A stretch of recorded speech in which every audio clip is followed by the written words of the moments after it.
Here we are again at the table. Here we are again seeking mercies and grace from the Lord. You see, I was here just 3 months ago, yet I find myself again at this table. In fact, I wasn't the only one there, but you were there at the table, seeking the same thing that I was seeking. Well, that's at least what I would hope. For some of us, we come to this table because it is our tradition. Others of us, we come to the table because we have been told that it is the right thing to do. Some of us, we come to the table because we know, like me, that we've made some mistakes in between the last time we were here and up to now. We've come for different reasons. Some of us, perhaps, we've had conversations that we shouldn't have been a part of. Others of us, we've shared things that we had no business sharing. For some of us, we have made some decisions that have impacted our relationship with God negatively. And so here we are, again, at this table, seeking the mercies of God. Here in Daniel chapter 2, we aren't alone, for we find Daniel and his friends Hananiah, Mishael, and Azariah also seeking the mercies of God.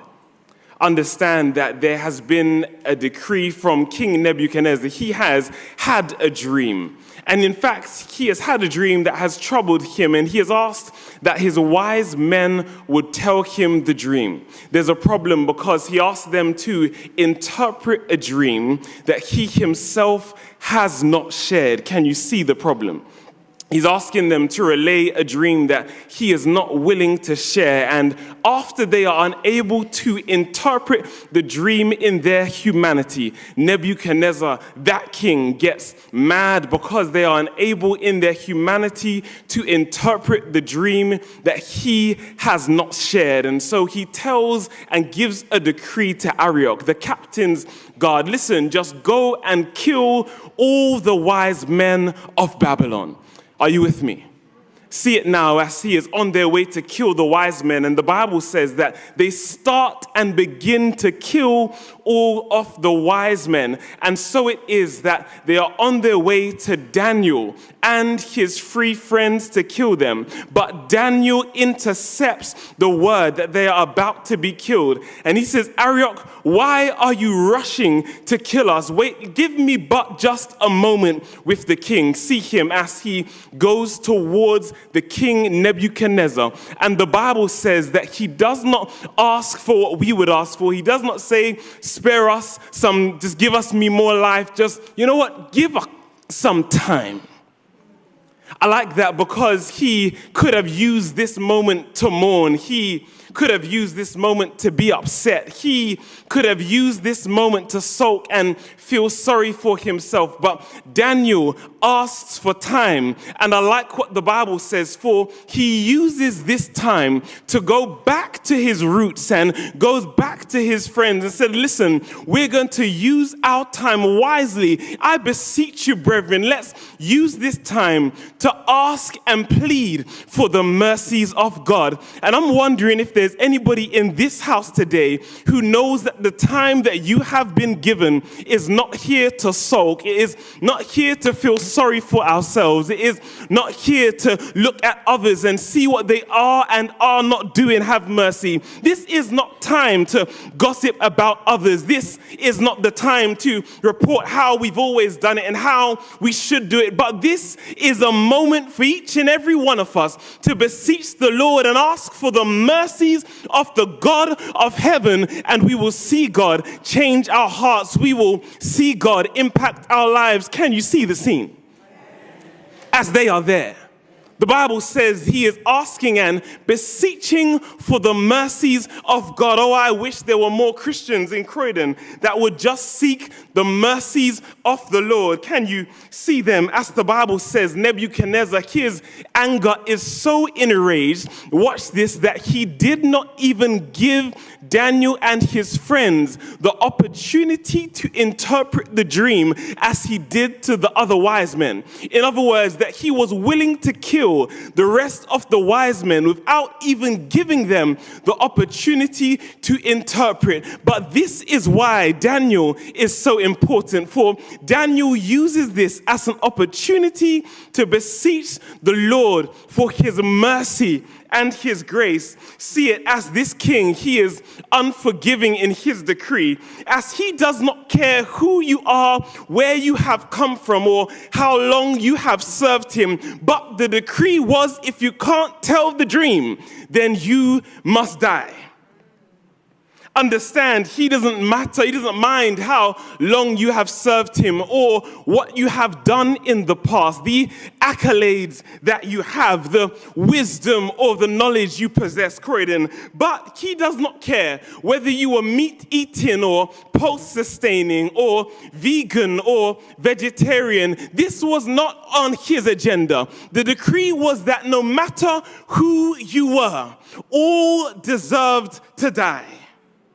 But the Bible says that at night, this same Daniel who called his friends together, who beseeched the mercies of the Lord, the Bible says that this same God reaches down and gives Daniel a vision at night and tells him the interpretation of the dream. Oh, I thought somebody would be happy for the fact that we still serve a God who delivers. We still serve a God who abounds in mercy and is abundant in grace. For the Bible says that he now tells him the dream, and the Bible says that this same Daniel now uses his time to bless the name of the Lord.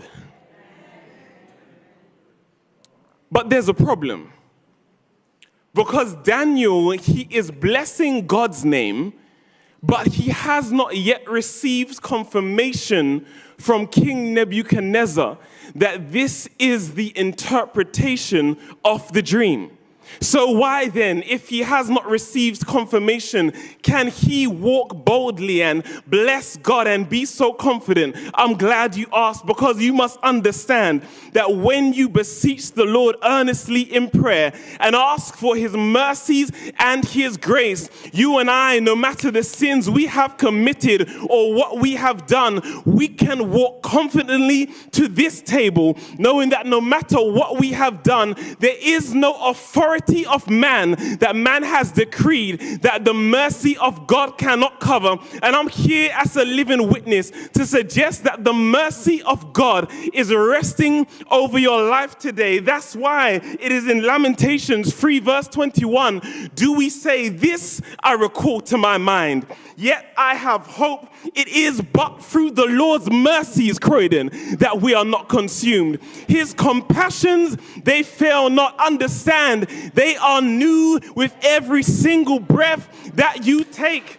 That's why all I'm trying to suggest this morning is that we are here today, living, standing on the mercies of God. Understand, some of you came into this house and perhaps during the week you were found sleeping around in somebody's bed who you had no business being in. But understand, you are here today. Why? Because there is mercy with the Lord. Some of you have told lies quicker than you go, but understand, you are here today as a living witness. Why? Because mercy can still be found with the Lord. Understand, some of us, we like to tell more gossip than we do like praying for one another. But I'm here to let you know that at the table, mercy can be found with the Lord. For some of us, we believe that God has given us the spiritual gift of criticism. Oh, but the devil is a liar. I'm here to let you know that mercy can be found with the Lord. And I don't know who you are. I don't know why you've come to this table, but whether liar, whether fornicator, whether adulterer, I'm here to let you know that all sinners are equal at the table and mercy can be found with the Lord.